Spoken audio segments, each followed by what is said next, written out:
the worst roommates. I knew this guy, to remain nameless, but he was like a good looking dude that was like, came out here, tried to model, got horribly scammed, and he got picked up by the airport by a guy that was supposed to be a modeling agent and took him like back to his place and tried to fuck him. Yeah, and right off the bat. And then that's what he moved out to LA for, to meet that guy? To meet that guy. Like, and then that same guy told me, like, he's like, hey man, I just sent dick pics to this modeling agent.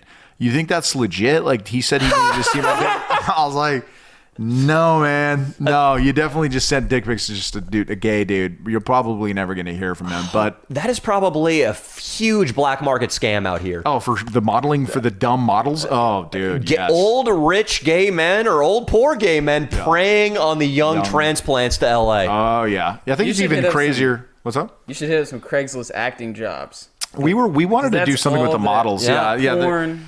Yeah, we wanted to do something with the models that would have been hilarious. I think we still got to scope that place out when it gets all back and going. The open call at Wilhelmina, one of the biggest modeling agencies, and they have an open call every single Wednesday for like an hour and a half. Yeah, they called me in one time. They called you in? But they rejected him because his dick was too big. His dick was too big, yeah, for sure. Yeah, actually, that is Cock's too big.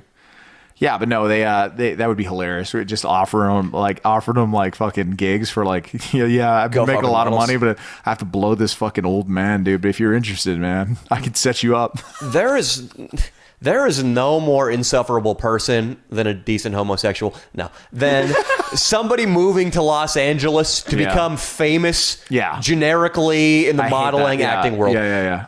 I've run across them in jobs here. I've run across them in my improv classes. I told you the story of one. Yeah. Of the guy who opened... Your improv class? Yeah, he opened the improv introduction with a monologue about his life that lasted 20 minutes. And then said he was attractive? He said he was attractive. Yeah. Is he? But no, he wasn't attractive at all. Jesus. But he soon began to respect my improv chops, so he grew on me. Nice. They come here, and all they have is their looks. Dude, you're a sucker for some flattery, dude. Oh, I love it. Your little flattery goes a long way with the old Danny Mole. Oh, I love it. But they come here... Anybody trading off exclusively their looks just pisses me off. Yeah. And it sucks because I see that in myself. All the things I hate most in people, I was guilty of at some point. In college, I was an alcoholic puss hound, and that mattered more to me than anything else. And now those traits tend to wear on me when people are like, oh, let's get fucked up and chase some fucking ass. I don't know. You love that shit, dude. I think it's hilarious, but I think it should be done in moderation. And if that's all somebody has to offer, I don't want to hang out with that guy. Totally, yeah. And then I think you respect that. You respect it a little bit, though, because you understand it. I can talk about it, and I like trading stories. Right. But if somebody tried to hang out with me now, and that's all they have to offer, they have no other talent to get away from me. But then also in San Francisco, when I lived in San Francisco, I had the cute Justin Bieber haircut. Yeah. I would buy the nice pair of jeans. I would wear some fashionable shoes. I'd go out to the bars. I'd brood in the corner with a Stella Artois and a necklace and just try to be the handsome guy. That was my thing. I was trading off my looks when I lived in San Francisco. Well, you're not a fully formed dude in your 20s, so it's like you could use that to grow. Like you also have a short window to use the look. So I don't necessarily think that's a bad idea because I've done it for a long time. I'm probably still kind of sometimes using my looks, but yeah, that is a pretty insufferable dude, absolutely, and I agree with you, man. I agree with you, but yeah, but do you agree that like there's a difference between coming out here to follow like your dream, like because you love the craft of like some art, like if you're coming out here to get an opportunity in acting because you love acting, because the truth is, even if you never got famous, you probably do community theater for the rest of your life. And then there's the fucking guys that just do it 100% for fame, that are the ones that are like writing their parents and telling all their friends at home that they're in a Denzel Washington movie when they're one of the extras in a fucking gym scene. Yeah. Those are the worst. Those are the ones that ruin LA. And those are the ones that talk the most about being an actor. Yes, those are the ones that bring it up in conversation. No matter what you fucking say to them, they'll bring it up in conversation and they'll name drop the name dropping dudes. I hate the name dropping dudes.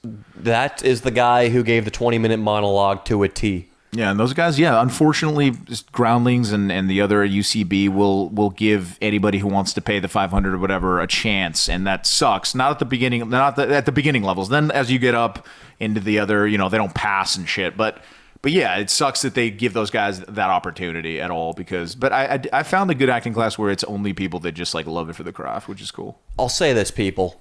I've passed through the chasing pussy, drinking booze all the time phase. I passed through the trying to be a pretty boy in San Francisco. Also get all liquored up and try to chase pussy phase. Yeah, they were really doing a lot of that in San Francisco. They were really one and the same phase. Just one, I had a nicer haircut. Isn't San Francisco your pussy capital? Pussy capital, yeah. Yeah. I've called it the pussy capital. At one point, it's where I had the most women willing to blow me with just one phone call. That's your pussy capital. That's your pussy capital for sure. Austin, what's your pussy capital? West Hollywood. Rio de Janeiro, Brazil during Carnival. I don't know. Like there are a lot of chicks that I could hit up if I like wanted to go and fuck them again, but I just like to fuck them once. Nice. That's a phase I passed through also. Yeah. He's growing right in front of our eyes, Danny. Yeah. I've learned all I needed from you this time. Maybe I'll come back when you're older. Yeah, maybe learn how to keep your computer on, asshole. Oh. We lost 50 minutes of podcast. Go fuck yourself. So, the pussy capital. But yeah, man, I like it. But I feel like... but I got to finish that point. I'm sorry. Yeah. Nothing felt more satisfying than when I just focused on the writing and the craft. That always felt the most satisfying. Yeah, that's cool. And now I'm at the point where in the direct messages... Yeah, I guess that's the only place I get pussy now is in the direct messages. But in the direct messages, there are all these opportunities for me to go seize in LA and San Francisco. And I just don't even do it anymore because I know it'll take away from the craft. Yeah. That was the most satisfying. And I've gone through it all. I do think that if you were ever single again, which who knows, but if you were, though, you would revert back to the pussy guy for a little bit. It happens to all of us. It's tough for me because once I have sex with a girl... I don't have the courage to cut her loose and just sever all contact. And then especially now that I'm not a public figure, but a little more visible. Sure. I don't want there to be suddenly attacks on Twitter. Danny Mullen's a fucking pig. He fucked me up the ass. He strangled me with a pillowcase.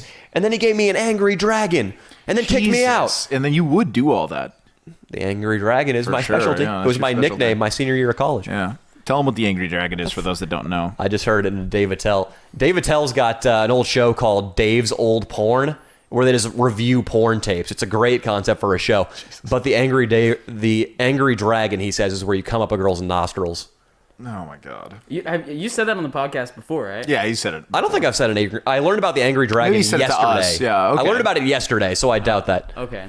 Yeah, was for something else. But yeah, well, either way, you learned a lot from all those phases, though, right? Oh, it was great. That's the most important thing. Yeah. You got to go through them, man. You can't stop yourself sometimes. If you're in one of those phases right now, it's okay, man. You're going to grow out of it. Yeah. Also, like the lots of drugs and alcohol, that also I feel like fades as you get older. I feel like as now that I'm approaching my 30s, like I have a lot more self-control with how much I'm drinking and how much, I want to smoke and stuff, which is always a lot. It's never a lot. Mm-hmm. I've never been a big smoker. Yeah. Asshole. As a comedian, I'm so grateful I went through all those phases. Yeah. Yeah, it helps. It's more material. Yeah. The fighting in the streets, the hooking up in San Francisco, the shitting on the floor in my frat house bathroom. I needed all that stuff. I'm not preaching up here. Yeah, I remember shitting on the floor is funny, though. We always had this guy. He reminded me of this guy we had on a baseball team. He would go to the opposing team's locker room every away game and take a shit on the floor and then put a flag. He would make a flag with a straw and like a little piece of paper in class, like in fifth period before we'd leave. And he'd put our flag in the shit. Did he ever get fined for that, or did the baseball organization ever get fined? No, I mean, there's no proof like who took the shit, dude. Well, they could probably guess. I mean, they could probably guess it wasn't a soccer team from across town. It was your baseball team. Yeah, I know, but they could never figure out who it was. On the roster of 15 men?